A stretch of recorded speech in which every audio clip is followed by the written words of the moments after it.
오늘 하나님께서 우리에게 주시는 말씀은 요한복음 1장 8절의 말씀입니다. 요한복음 1장 8절의 말씀 이제 받들어 봉독하겠습니다. 그는 이 빛이 아니요 이 빛에 대하여 증언하러 온 자라. 아멘.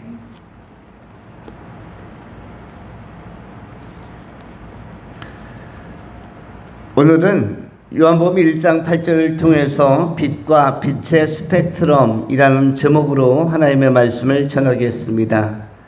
두 가지로 본문을 나누어서 상고합니다. 첫 번째, 세례 요한의 기도. 세례 요한의 기도. 두 번째, 세례 요한의 증거. 세례 요한의 증거. 이렇게 두 가지로 하나님의 말씀을 상고하도록 하겠습니다. 먼저 생각하는 것은 세례 요한의 기도에 관한 것입니다. 세례 요한은 잘 아시는 것처럼 경건하게 예수님의 공생애를 예비하고 준비한 사람이었고 메시아의 초림을 오랫동안 사모하는 마음으로 성결하게 자신을 준비해 나갔던 사람이었으며 구약시대를 종식시키는 그리고 신약시대의 새로운 지평과 새로운 단초를 열어가는 그런 마지막 선지자이기도 하였습니다. 이 세례 요한은 특별히 예수님이 오시기 전 광야에 나가서 굉장히 오랜 기간 동안 기도하면서 경건 생활을 하게 되었습니다. 어떻게 보면 정말 하나님만 바라보기 위한, 하나님만 찾기 위한 광야적 선택이었고 분주하고 그리고 소란스러운 예루살렘 대도시를 떠나서 그가 선택한 곳은 한적한 곳이었고 그리고 많은 사람들이 방해하지 않는 곳에 세례 요한은 찾아가게 된 것입니다. 세례 요한은 대부분의 시간을 말씀을 묵상하고 메시아에 대하여 연구하고 메시아를 상고하는 일에 자신의 굉장히 많은 시간을 다 할애하게 되어집니다. 세례 요한의 인생은 예수 그리스도께 초점을 맞춘 예수 그리스도에게 모든 것들을 인생의 궁극적인 목표와 목적을 전부 다 집중시킨 그런 보이지 않는 헌신의 시간들이었고 보이지 않는 애씀의 시간들, 그리고 그것은 경건과 절제 또 기도하는 삶으로 나타나게 되었습니다. 세례 요한의 삶을 우리는 두 가지로 요약할 수 있는데 그 가장 큰 특징은 기도하는 삶이었고 또 한 가지는 증인으로서 증거하는 삶이라고 할 수가 있습니다. 먼저 생각하는 것은 기도입니다. 메시아가 이 땅에 온다는 것은 지옥문이 깨뜨려지고 지옥이 파쇄되어지고 지옥에 갈 영혼들이 다시 살아나는 부활을 맞이하는 아주 극적이고 신비하고 큰 사건인데 이 사건을 메시아 예수께서 그리스도께서 오셔서 행하실 것이기 때문에 이것을 증언하는 자, 이것을 위하여 준비하고 기도하는 자는 대단히 큰 사명을 가진 자라고 할 수가 있는 것입니다. 세례 요한은 철저히 기도를 했습니다. 광야에서 세례 요한이 기도한 것은 구약시대에서 출애굽을 지도하였던, 출애굽을 주도하고 이끌어냈던 모세의 기도와도 같은 그런 모습을 연상케 합니다. 모세도 그가 80세부터 120세까지 광야 40년 동안을 기도하면서 출애굽에 나선 이스라엘 백성들, 유대인들을 잘 지도하고 또 정성껏 보살피는 것을 우리가 확인할 수 있습니다. 영적인 지도력이라는 것은 바로 기도를 기반으로 하고, 바울 또한 마찬가지인데 초대교회에 복음이 전혀 없었던 소아시아든 또 아프리카 북단이든 스페인이든 로마든 복음이 필요한 곳을 열어 제끼는 능력은 기도를 토대로 해서, 기도를 발판으로 해서 이 선교 여행이 1차, 2차, 3차에 걸쳐서 힘있게 전개되었습니다. 그런 맥락에서 기도는 대단히 중요한 것입니다. 구약 시대를 살았던 사람에게도 기도는 가장 중요한 것이었고, 예수님의 오심을 초림을 예비했던 세례 요한에게도 기도는 중요한 것이었으며, 현대를 사는 그리스도인들 선교의 한복판 속에서 예수님의 다시 오심을 예비하고 준비하는 세대에게 있어서도 기도는 역시 매우 중요한 것입니다. 기도는 최소한 사단의 입장에서 그리스도인이 쓸 수 있는 무기 중에는 가장 강한 무기를 사단은, 마귀는 기도로 보고 있습니다. 사단 마귀가 두려워하는 것은, 그것도 우선순위가 있다면 제일 강력한 무기는 기도입니다. 만일 말씀과 기도 중에 하나만 선택하라 하면은 기도가 가장 강력한 무기이다. 왜냐하면 기도는 우리를 깨어있게 하고 영적으로 가장 좋은 컨디션, 가장 좋은 바른 영성의 상태와 자세로 기도가 만들어가기 때문입니다. 겟세마네 동산에서도 베드로와 요한, 야고보가 예수님을 따라서 겟세마네 동산에 올라가는데, 그때 제자들에게 너희가 시험에 들지 않기 위하여 한시라도 깨어서 기도할 수 없느냐라고 예수님은 이 세 명의 제자들에게 반문하셨습니다. 너희가 시험에 들지 않기 위해서는, 마귀에게 공격당하지 않기 위해서는, 생각이나 삶을 지배당하지 않고 판단력을 흐리지 않기 위해서는 딱 한 가지밖에 없다. 기도이다. 기도하지 않으면 언제 분별력을 흐트러뜨릴지, 언제 총명을 훼손시킬지, 언제 그 마음과 감정을 비틀어 놓을지 알 수 없기 때문에, 그래서 기도하라고 말씀을 하셨고 기도를 가르쳐 주셨습니다.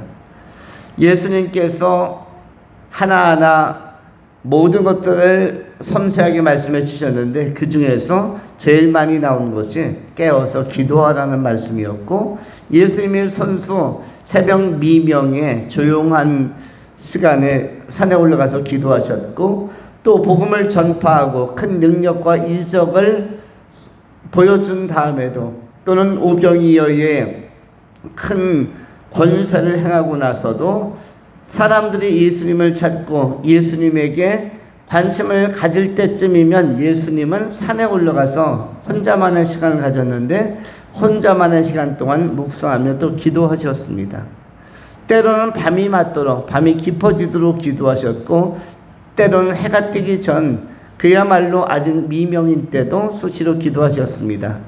하나님이신, 하나님의 본체이시고 하나님이 말씀이 육신이 되어 이 땅에 오신 예수님께서 기도하셨다는 것은 범상치 않은 일입니다. 왜냐하면 하나님의 선택은 기도로서 표현되었고, 하나님의 지상 적응은 기도라는 삶을 토대로, 터전으로 해서 모든 사역이 전개되었기 때문에 하나님 차원에서 기도는 중요한 것입니다. 왜냐하면 예수님은 하나님이신데 예수님이 기도를 이렇게 중요하게 강조하고 계시다라는 것은 이 기도가 갖는 굉장한 매력과 신비와 능력과 특별히 영적 전투에서는 메가톤급의 위력을 발휘한다는 것입니다. 우리가 전쟁에서 무기가 많이 있지만 총도 있고 기관포도 있고 수류탄도 있고 박격포도 있고 탱크도 있고 대포도 있지만 일반 미사일도 있지만 유도탄도 있지만 제일 센 것은 핵폭탄이죠. 핵미사일이죠. 이 핵폭탄과 같은 메가톤급의 위력을 가진 것, 대륙간 탄도미사일처럼 SLBM처럼 굉장한 능력을 갖고 파워를 가진 것이 바로 무엇이다? 기도라는 것입니다. 기도는 정말로 누구 입장에서는 위력적이다, 파괴력이 크다, 마귀 입장에서는, 사단 입장에서는, 귀신 입장에서는 너무 강한 것입니다. 그래서 포탄에 맞으면, 기도라는 영적 포탄에 맞았을 때 자기가 충격 안 받았다는 것을 증명이라도 하듯이, 과시라도 하듯이, 실제로는 엄청 충격받았으면서도 성도가 기도할 때 엄청나게 마귀는 혼쭐이 나고 귀신들이 두려워 떠는 것입니다. 그런데 하나도 안 쫄은 것처럼 그들은 광명의 천사요, 위장하는 자요, 그들은 사기꾼이요, 거짓의 아비들이기 때문에 이 마귀의 세력, 귀신의 세력들은 마치 성도의 기도가 아무 능력이 없는 것처럼, 아무런 힘이 없는 것처럼, 아무런 효과를 일으키지 않은 것처럼 인간을 속이는 것이고 그리스도인들을 속이는 것입니다. 그리고 기도라는 것이 응답이 잘 안 되는 것처럼, 응답이 오래 걸리는 것처럼 속이는 것 또한 마귀의 속임수입니다.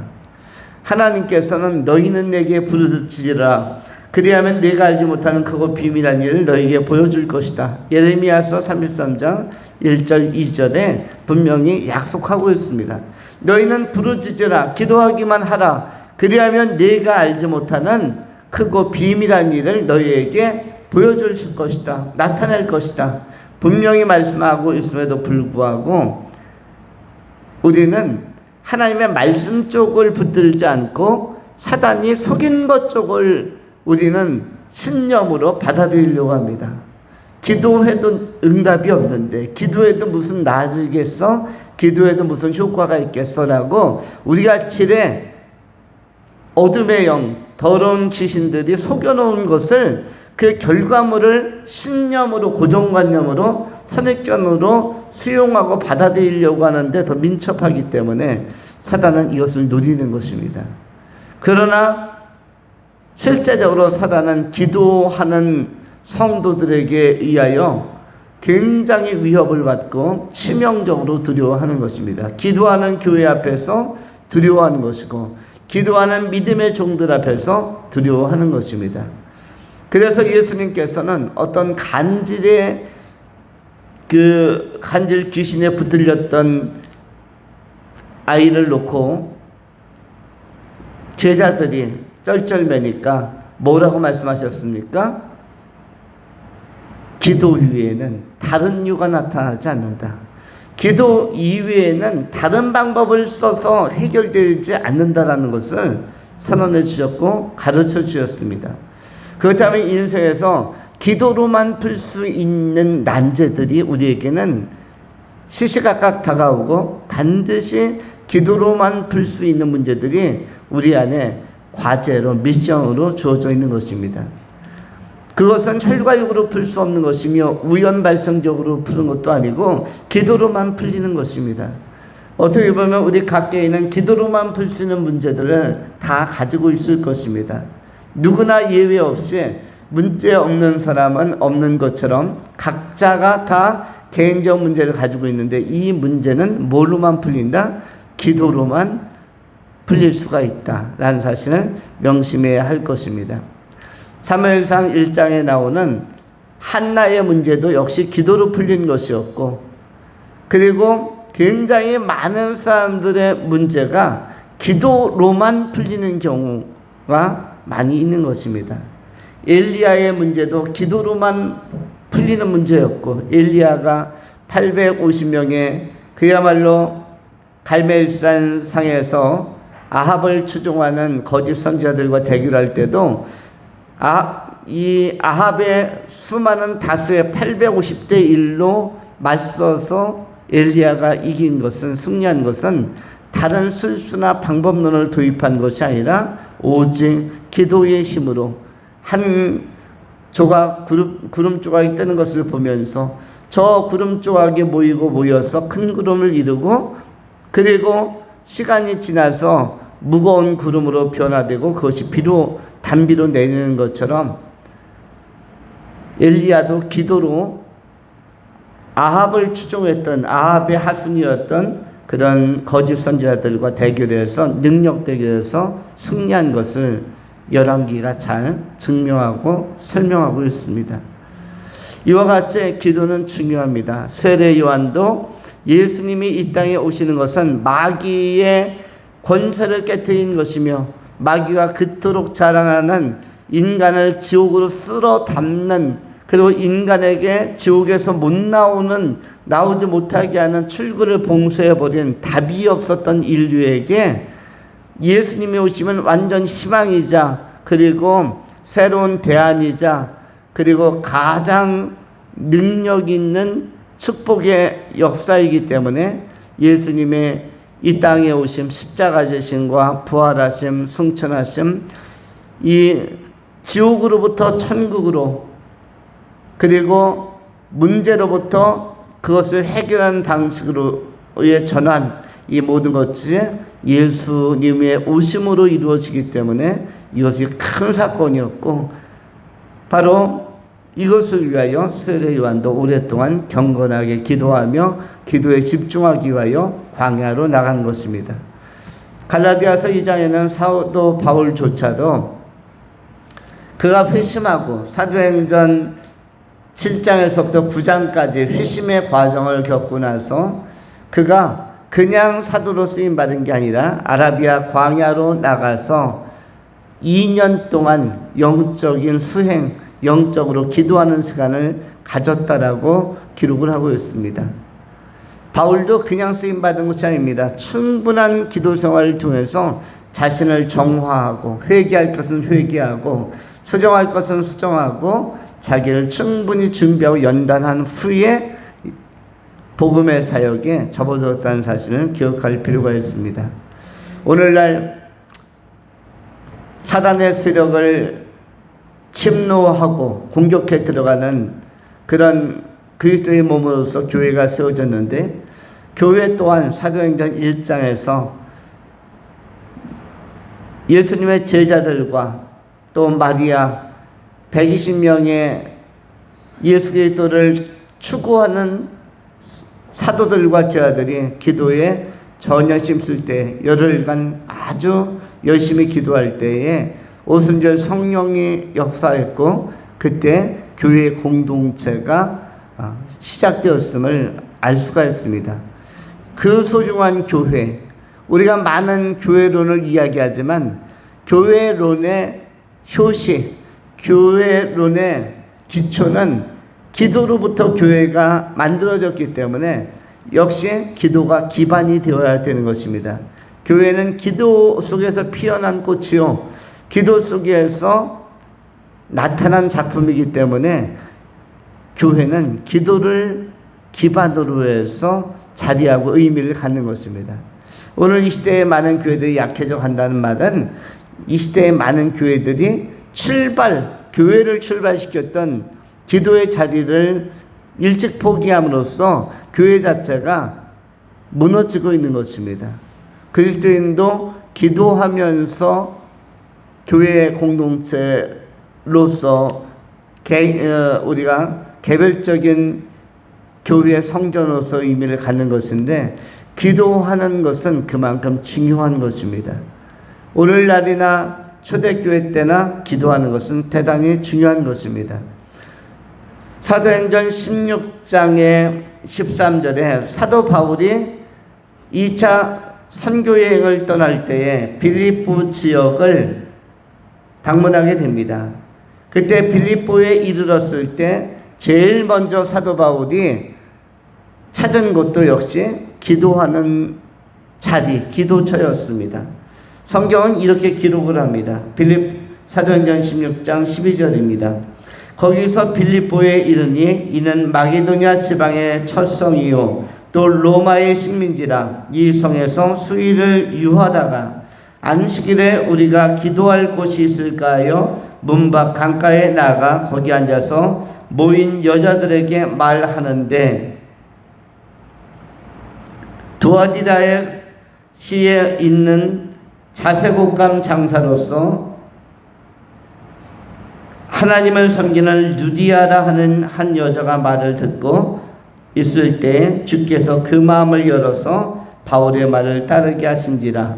13절에 보면 바울이 빌립보 지역에 가자마자 안식일을 맞이해서 처음으로 장소를 선택했는데 그 장소는 어느 장소냐면 기도할 곳, 기도처라는 사실을 우리가 확인할 수 있습니다. 바울도 어느 지역을 가든지 기도처를 가장 먼저 찾았고 기도하기를 힘썼다는 것을 의미하는 것입니다.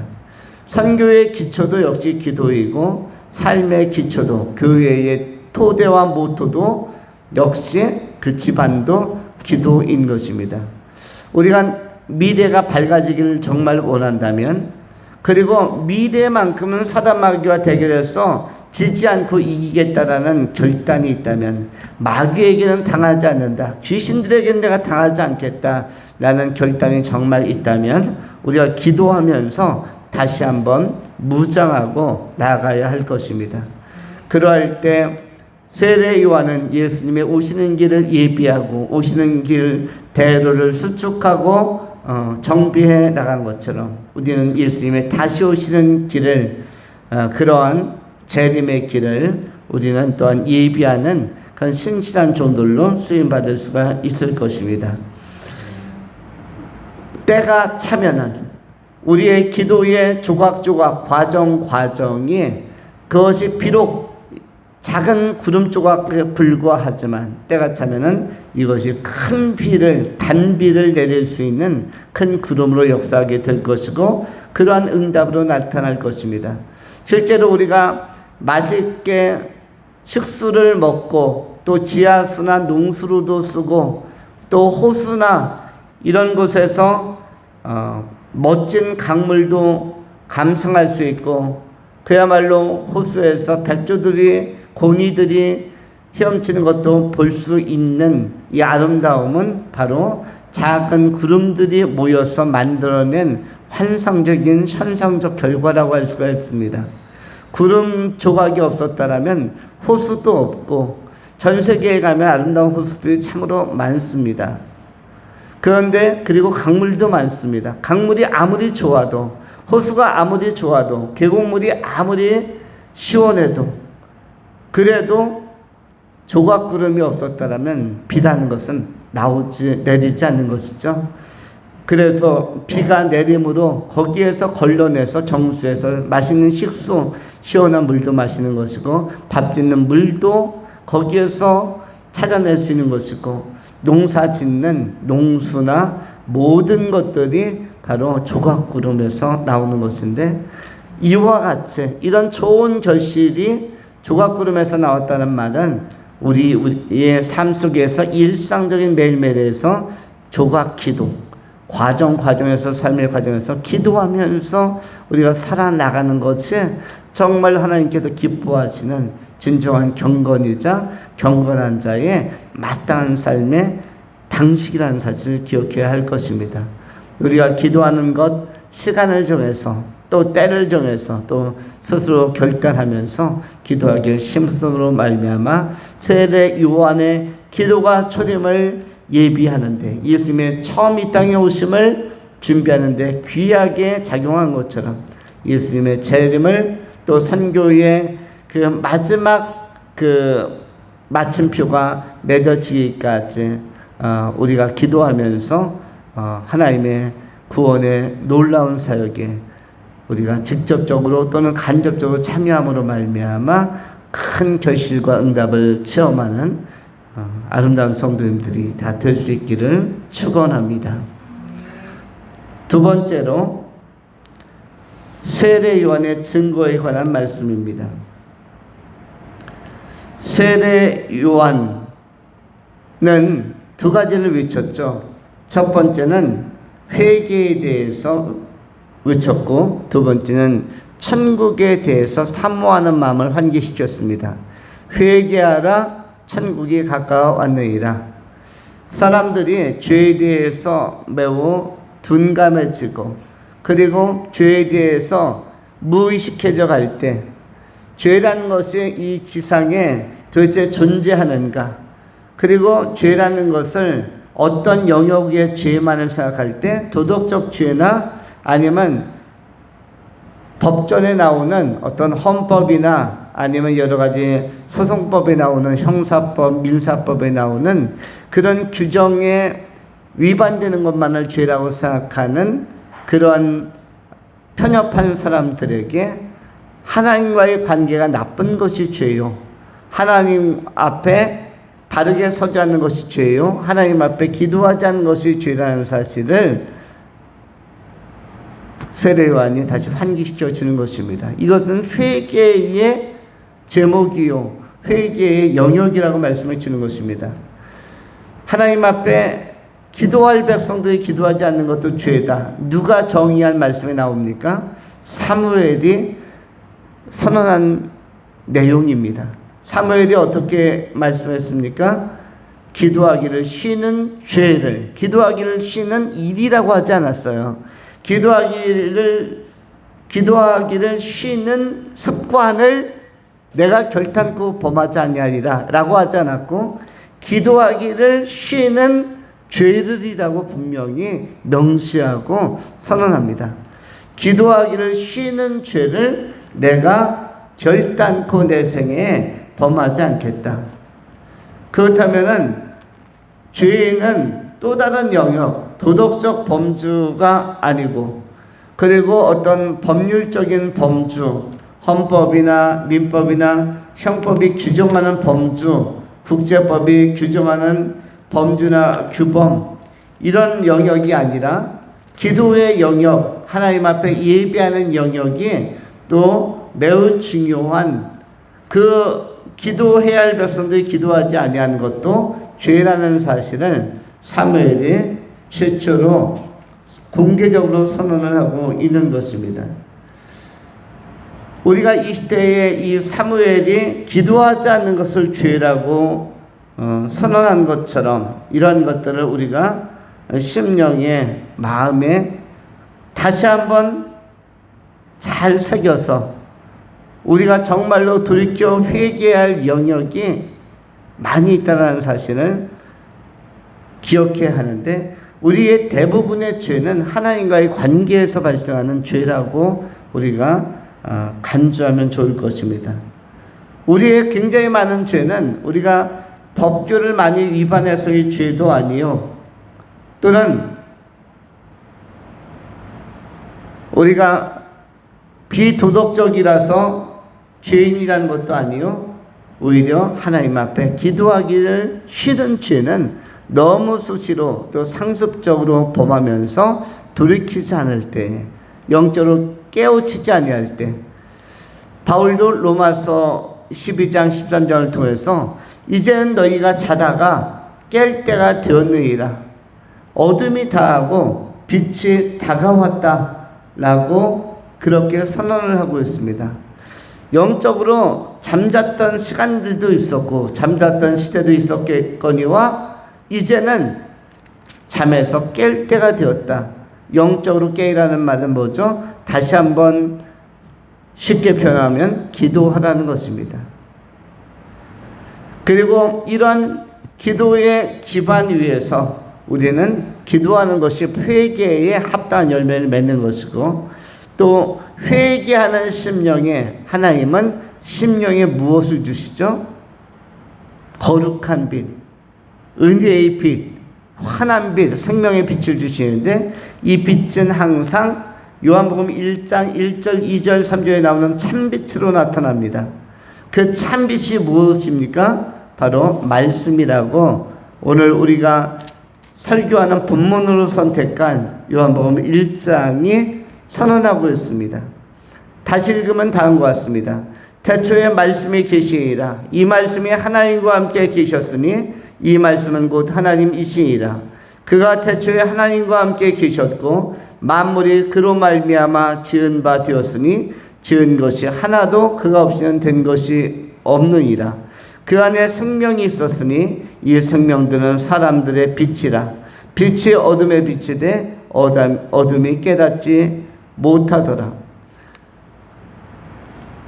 빛이라는 표현이 나오고 있는데, 사람들의 빛으로서 생명 그리고 말씀이 제시되고 있습니다. 이 참빛은 누구입니까? 바로 이 참빛은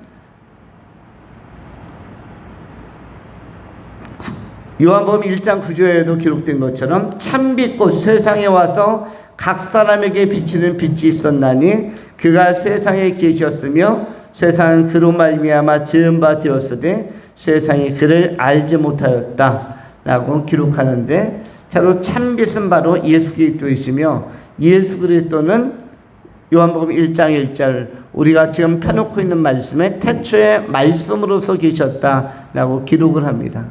달리 표현하면 회개하고 우리가 정말 깨어서 기도하면 그 다음서부터 우리 안에 거하는 것은 무엇이죠? 어둠의 영역이 아니라 빛의 영역이며, 바로 이 빛의 영역은 말씀이 내 삶의 중심을 주도해 나가는 삶의 회복을 우리가 결과적으로 구가하고 누릴 수가 있는 것입니다.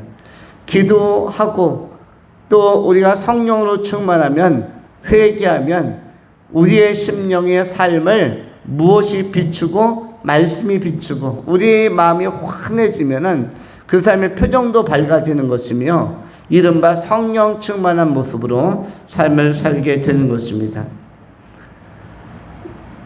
이러한 사람들, 사도행전 17장 11절에는 어떠한 모습으로 살았는가 하면은, 바울이 복음을 전파할 때에 베레아 지역을 순회하게 되어지는데, 사도행전 17장 11절은 이렇게 기록을 합니다. 밤에 형제들이 곧 바울과 실라를 베레아로 보내니 그들이 이르러 유대인의 회당에 들어가니라. 베레아에 있는 사람들은 데살로니가에 있는 사람보다 더 너그러워서 간절한 마음으로 말씀을 받고, 이것이 그러한가 하여 날마다 성경을 상고함으로 그 중에 믿는 사람이 많고 또 헬라의 귀부인과 남자가 적지 아니하다 라고 기록을 합니다. 베레아에 있는 사람들이 이 기도를 기반으로 해서 마음이 열려져 있었기 때문에 어떠한 상태로서 말씀을 받았는가? 더 너그러워서 간절한 마음으로 말씀을 받고, 이것이 그러한가요? 날마다 성경은 상고하였다라고 기록합니다. 간절한 마음이 생기는 것입니다. 말씀을 들을 때도 간절한 마음이 생기는 것이고, 성경을 읽을 때도 간절한 마음이 생기는 것이고, 예배할 때도 간절한 마음이 생기는 것이고, 기도할 때도 간절한 마음이 생기는 것입니다. 영적인 축복 중에 최고의 축복은 무엇입니까? 예배가 간절해지는 것이고요. 말씀 듣는 것이 간절해지는 것이고, 성경 읽는 것이 간절해지는 것이고, 그리고 말씀을 묵상하고 암송하는 것이 간절해지고, 복음을 전파하는 그 마음이 간절해지는 것, 이것이야말로 영적으로 굉장히 큰 축복을 받은 상태라고 할 수가 있습니다. 간절해지지 않는 것이 영적인 복이 약한 상태인 것이죠. 간절하다라는 것만큼 행복한 것은 없는 것입니다. 정말 간절해서 그야말로 하나님의 의와 나라를 구하고 하나님 자신을 구하고 예수 그리스도의 생명과 영광을 구하고 말씀을 구하고, 우리가 구약 성경에 나오는 다윗이 멋있었던 것은 시편 119편만 읽어도, 또 시편 전체에 나타나 있는 모습을 보면 다윗이 하나님의 말씀을 정말 간절하게 사모한 사람이었다. 말씀을 순전한 마음으로 간절하게 사모했기 때문에 그는 꿀송이 같이 말씀이 달다고 하였습니다. 어떤 성도가 복을 받은 성도입니까? 말씀을 받을 때 간절하고 꿀송이 같은 심정으로 말씀을 받는 사람이 정말 복이 있는 영적 상태를 가진 것이라 할 수 있습니다. 성경을 읽을 때 정말 꿀송이와 같이 달고 정말 간절하여 아멘하는 마음으로 말씀을 읽고 아멘하는 마음으로 말씀을 듣고 아멘하는 심령으로 결단하면서 살아간다면 이 사람은 영적으로 큰 복을 받은 것이고, 정말로 이런 사람이야말로 성령 충만하고 성령의 기름 부음이 임한 것이며 정말로 제대로 된 행복을 그리스도의 일선에서 맛보는 사람이라고 할 수가 있습니다.